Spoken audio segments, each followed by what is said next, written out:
मैं के राय साहब आपके पास इसलिए आ रहा हूं क्योंकि आप हाई कोर्ट में प्रैक्टिस करते हैं। हाई कोर्ट के में ये जब गया था, आपने ऑर्डर देख लिया है। ऑर्डर बिना दूसरी पार्टी की बात सुने एक ऑर्डर होता है और उसकी लंबी डेट लगा दी जाती है 9 मई की। मैं ये बात इसलिए कह रहा हूं कि अगर मुझे जो लगता है कि ऑर्डर बिल्कुल कोर्ट का जो रिस्ट्रिक्शन था वो किसी के ऊपर कुछ भी कह सकता है, लेकिन शायद उन बच्चियों के साथ न्याय होता अगर कोर्ट ये भी आदेश दे देता कि इसकी सत्यता की जांच हो। ये जो ईमेल एक्सचेंज हुआ है कि लड़कियों को नंगा करके सब कर रहे थे, इसकी भी जांच हो जाए भाई। हाईकोर्ट तो ये भी कर सकता था। तो आपने केवल उतना ही किया जितने से जग्गी वासुदेव को रिलीफ मिल जाए। आपने समाज के, मैं इस पे भी आपका एक के राय साहब, और थोड़ा आज हम लोग संक्षेप में रहेंगे जिससे सबका एक एक राउंड हम लोग बात कर लें। के राय साहब। सर, बहुत भारी चूक हो गई माननीय उच्च न्यायालय से, और इसको हम कभी भी हल्के में नहीं ले सकते। एक बलात्कारी बाबा या एक संस्था जहां पर चाइल्ड सेक्सुअल अब्यूज संरक्षण में हो रहा था, उसके संस्थापक के, उसको वो कटघरे में आ चुका था, मछली जाल के अंदर थी, लेकिन उन्होंने जाने दिया ऑनरेबल जज ने। एक इस मुकदमे में एक तीसरा पक्ष भी है। गूगल से उन्होंने कहा कि गूगल से कहा जाए कि गूगल हटा ले। एक तीसरा पक्ष वो व्यक्ति है जिस व्यक्ति ने ये पूरा वीडियो अपलोड किया था, जिस पे उन्होंने महीनों सालों शायद काम किया हो, कितनी परेशानी और मुश्किल से सारे ईमेल और सारे वीडियोज उन्होंने प्राप्त किए हो। और अगर उस पूरे प्रोग्राम को देखिए तो बार बार वो कह रहे हैं कि जो जानकारी हमको वहां के सूत्रों से मिली है, स्रोतों से मिली है, मैं वही सिर्फ दिखा रहा हूं। और इस चीज के वेरिफिकेशन के लिए उन्होंने उस जग्गी वासुदेव नामक ढोंगी संत से कई कई बार सवाल जवाब किया, ईमेल पूछा, लेकिन किसी का उत्तर नहीं आया।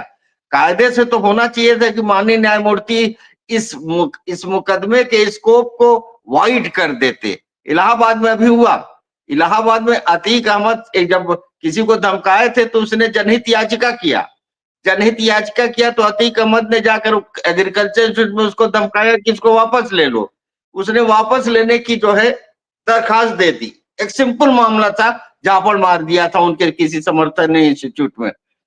जब वापस लेने का अधिकार हुआ तब चीफ जस्टिस ने कहा कि लग रहा है कि अपराधियों का दबाव तुम्हारे पर है, और पीआईएल को वापस लेने का तुमको कोई राइट नहीं। अब हम कोर्ट उत्तर प्रदेश सरकार से यह पूछेंगे कि अतीक अहमद के खिलाफ कितने मुकदमे उत्तर प्रदेश में पेंडिंग है और कितने में इनको बेल मिली है, और बेल मिली है तो स्टेट ने बेल का रिजेक्शन कैंसिलेशन एप्लीकेशन कितने में डाला है।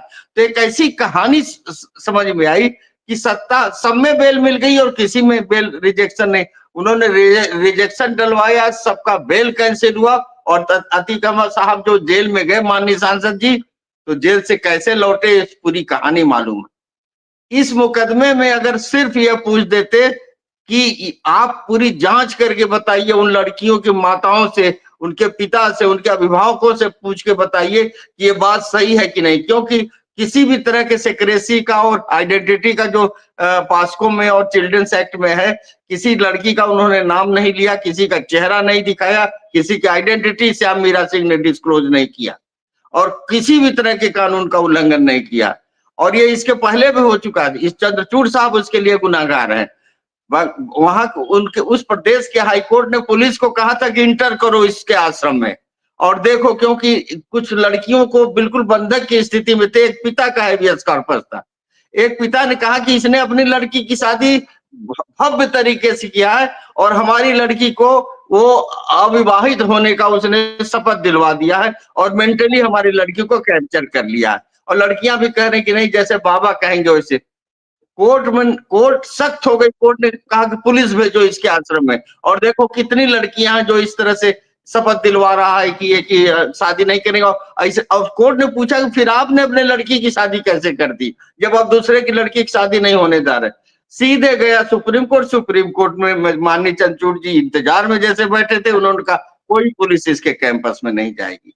इसी तरह से नीरा राडिया केस में, नीरा राडिया और टाटा के बीच बड़े कुछ हल्की फुल्की निचले स्तर की बातचीत का रिकॉर्ड जो है प्रेस को मिल गया था, और वो सारी प्रचारित हो रहा था, मीडिया में चल रहा था कि क्या क्या, कि किस कपड़े के किस कलर का क्या क्या बातें हो रही आधी रात को। गए टाटा साहब सुप्रीम कोर्ट ने कहा कि साहब अब इसका ये टेप जो है कहीं भी बजाया नहीं जाएगा, सुनाया नहीं जाएगा।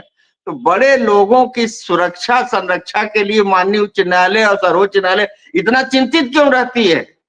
क्यों नहीं हाईकोर्ट ने श्याम मीरा सिंह को बुलाया और सारे पक्षकारों को बुलाती, सारे गवाहों को बुलाती? हाईकोर्ट जब ओरिजिनल जुरिडिक्शन बता रहे हैं, सर हमारे के ओरिजिनल जुरिडिक्शन में हाईकोर्ट सुन रही थी, तो उसे गवाह सारे एविडेंस को बुलाने का अधिकार था। और अगर ऐसा होता तो ये जो जग्गी वासुदेव है, जो अभी माननीय उनको आशीर्वाद दे रहा था, नरेंद्र मोदी जी माननीय प्रधानमंत्री जी को, ये जेल में होता। मैं तो आनंद वर्धन जी, आपको, पब्लिक इंडिया को मैं नतमस्तक हूं आपके निर्भीकता, निष्पक्षता और निडरता के लिए। इतने नाजुक और संवेदनशील मुद्दे को, इतने खतरे वाले मुद्दे को, जहां जो मुक्तिबोध ने लिखा है कि अभिव्यक्ति के खतरे उठाने ही होंगे, वो सारे खतरे उठाकर आप ये कार्यक्रम कर रहे हैं। जो श्याम मीरा सिंह से को हुआ, अगली अदालत आपसे भी पूछ सकती है।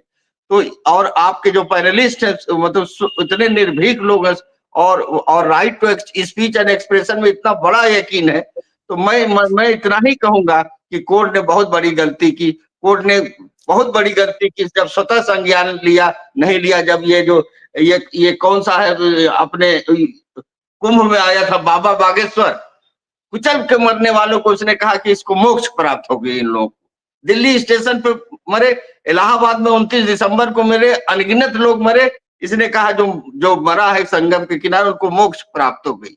ऐसे बाबाओं को तो जेल में डालना चाहिए था। और माननीय उच्च न्यायालय इलाहाबाद में है जहां पे संगम हो रहा था। हम लोग की इच्छा थी कि कोर्ट इसका संज्ञान ले। तो ये तो सेक्सुअल एब्यूज का सेंटर है। सारी दुनिया थूकेगी इन बाबाओं को, जब सारी दुनिया जानेगी कि लड़कियों को, जो नाबालिग लड़कियां थी, उनको कहे कमर के ऊपर तुम कपड़ा नहीं पहनोगी। कौन सा, हम लोग तो ऋषियों मुनियों तपस्वियों के देश में है। योग के कितने दर्शन यहाँ प्रतिपादित हुए हैं, और यहाँ पर लड़कियों को नंगा करके रख रहा। जिस तरह चिन्मयानंद रखते थे, जिस तरह से हमारे ये रखते थे, आसाराम राम रहीम रखते थे, जिस तरह से नारायण साईं रखता था, जिस तरह से रामपाल और नित्यानंद रखते थे, उस तरह से ये हो गया। लड़कियों को नंगा करके, इस देश की बेटियों को नंगा करके अध्यात्म की पुड़िया बेच रहा है। जी जी।